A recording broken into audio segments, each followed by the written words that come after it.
Hi, I'm Dave, and we're back trying to learn how to make a starter that we'll eventually use to make sourdough.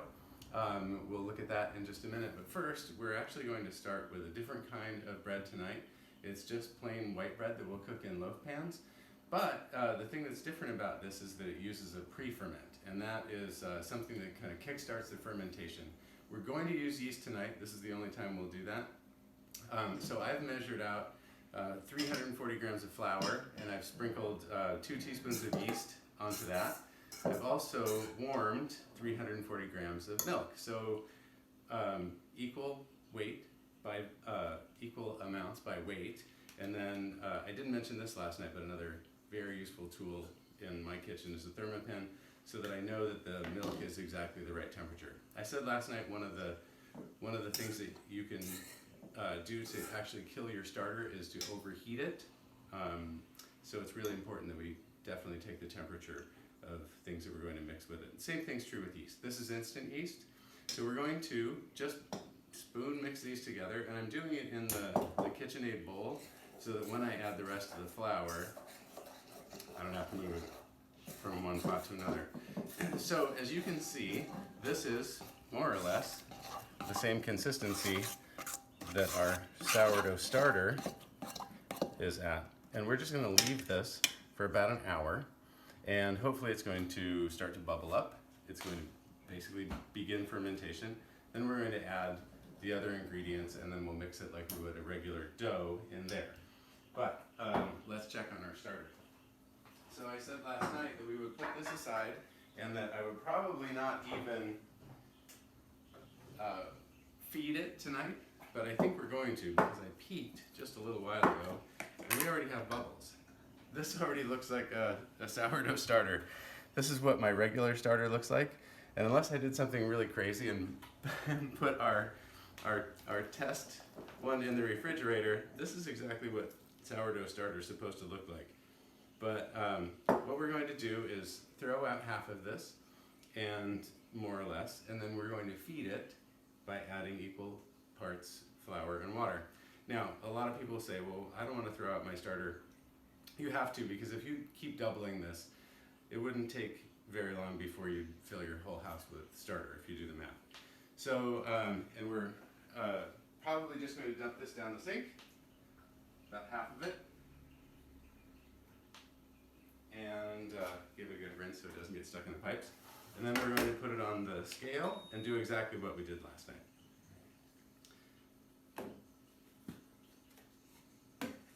So we're just going to shake in about 100 grams of flour. That's that. That says 104. So we'll add an equal amount of water, which should be 104 grams of water. And of course, I would zero that out, but I don't have my handy pencil that I had last night to use my zero button, so I'm going to go to 208.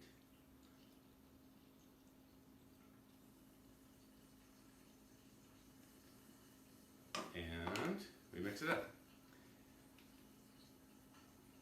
And that's all you do. So my guess is that yours didn't bubble up last night. And even if it did, throw out half of it, and we'll see if yours continues to bubble. If yours didn't, don't worry about that. I certainly didn't expect that it would. I figured that it would take 4 to 5 days to get to the point where we could actually start using it to bake. Now, there are a couple things. My kitchen, this bowl, any number of places could have contributed to this starting to develop faster. But we'll talk about that a little bit later. So now I'm going to go finish cooking dinner, and then we'll come back and make some bread. Hey, we're back. Dinner's put away. I got a shower after my run, and so now we're going to look at the sponge that we made, talk about what else we're putting in it. And by the way, I'll put this recipe in the description of the YouTube channel. I didn't mention that I also had this covered for 2 reasons. One, I don't want it to dry out, and 2, I don't want any flying insects to try to make their home there. So I'll clean that up later. Sophia, would you show what this looks like? So this is our sponge, and you can see that it's nice and airy, and it's actually, there's been some gluten development. It's already starting to kind of come together. So what we're adding to that is just more white flour, salt, and sugar. And when we actually get to making sourdough, the only thing that we're going to put in it is flour, water, salt, and sourdough starter. But because we're just making plain white bread. So I've got butter, which we're going to put in too, and then beaten egg, which I'm going to actually get just a little bit of stir to. So I just pre-stir this just a tiny bit, and then we're going to put it in the mixer and let that spin. We'll talk more once we get into actually making sourdough about the need to knead or not to knead. I almost never knead dough, and if I do, I do it in a kind of a unique way. But we'll talk about that another day.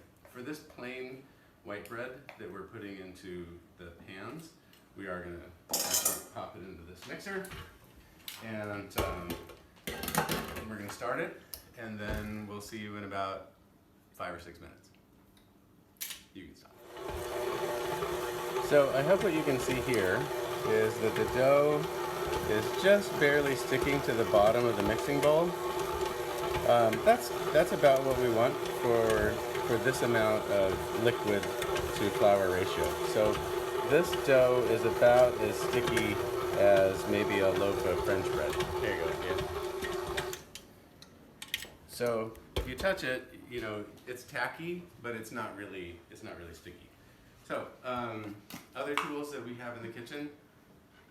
This is super handy, and you can pick these up for almost nothing, even today in the supermarket. I'm going to drop the dough in there. In just a second. So one of the things that I love about this KitchenAid mixer is I don't know if you can see it from here, but I was mixing dough one day when we still lived on Guam, and it was definitely too stiff of a dough, and I had walked across the kitchen to get something else, and the mixer started bucking back and forth, and it fell off the kitchen island that it was on, smacked down onto the tile floor, broke the tile. The KitchenAid didn't even blink. All right, so all I'm doing is scraping our dough.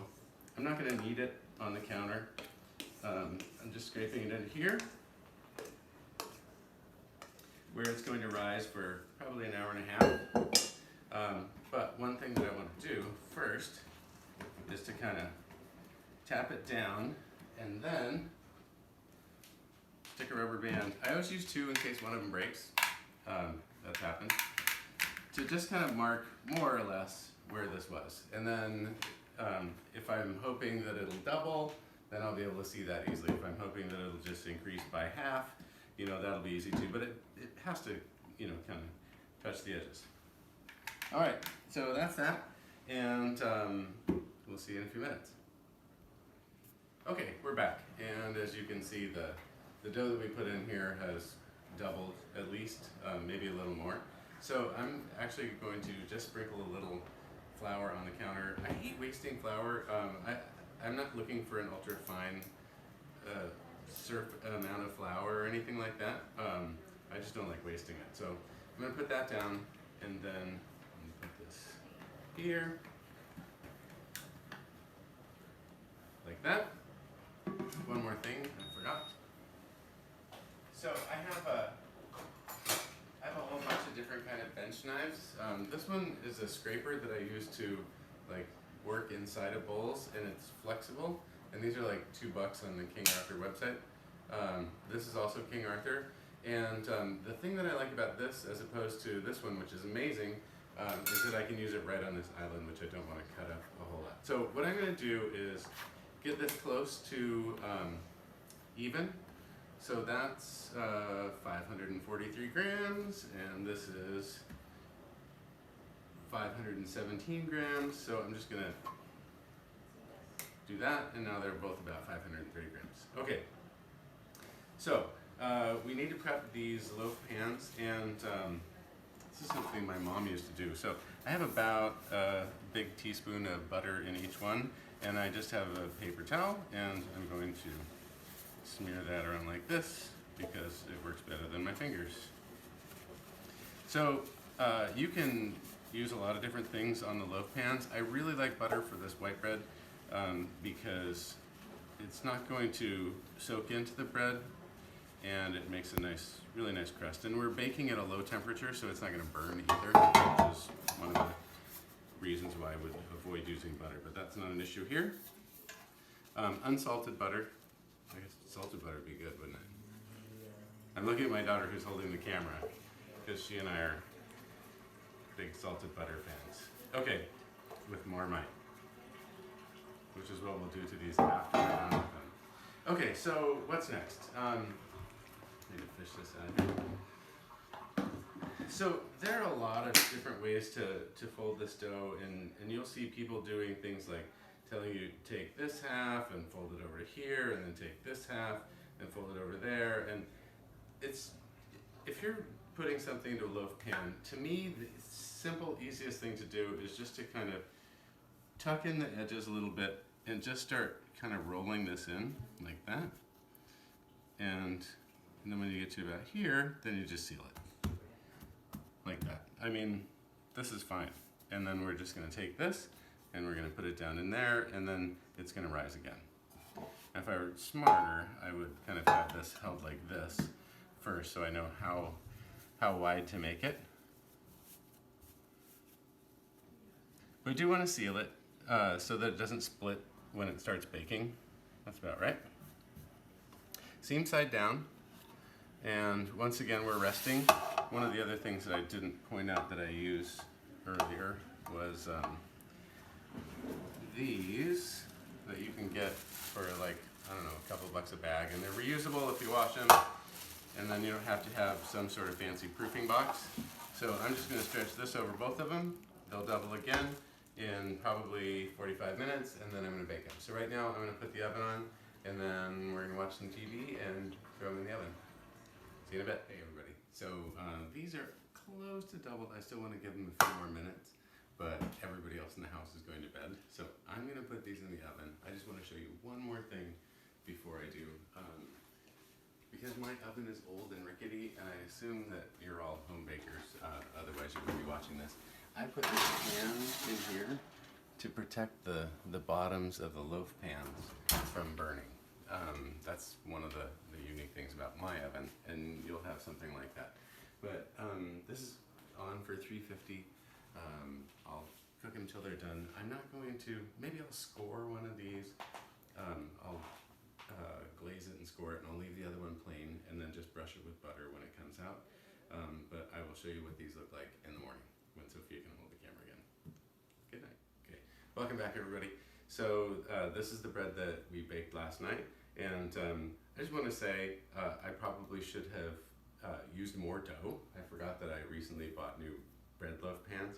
So these are a bit small, but we're going to cut it open and see, I hope, and it feels like this is a good mix, and the rising time was great. They're not small because they didn't rise well. So I'm just gonna slice a few of this so the kids are gonna have it for breakfast. But yeah, it's a nice soft white bread, and should be good for sandwiches. We could have got a better rise here, so maybe I put it in just a tad early after all. But like I said last night, I put it in the oven at 350, baked this for about 35 minutes. And then when I took it out, I just grabbed a pastry brush and brushed a tiny bit of butter on the top of it. So that's that, white bread. And again, the reason that we did this recipe was just to start using a pre-ferment. And again, a pre-ferment is just something that starts to get the fermentation going in anticipation of making the final dough. And we're gonna do that almost every time with our sourdough starter. Just a note on the starter, it does look like we've got a real starter going. And at this point, maybe we could make bread with it, but we won't. And there are two reasons for that. One is that I just want it to continue developing the wild yeast that is in here. The other possibility is that instead of wild yeast creating all of these bubbles, it's leuconostoc bacteria, which is not going to be harmful as long as we keep feeding this for a couple more days. And leuconostoc is not uncommon, but I don't actually think that's what this is. It looks, it smells, it feels like a regular sourdough starter, But again, today I'm going to throw out half of it, feed it again with equal parts flour and water, and then we'll check in tomorrow. So that's it. Have a great day.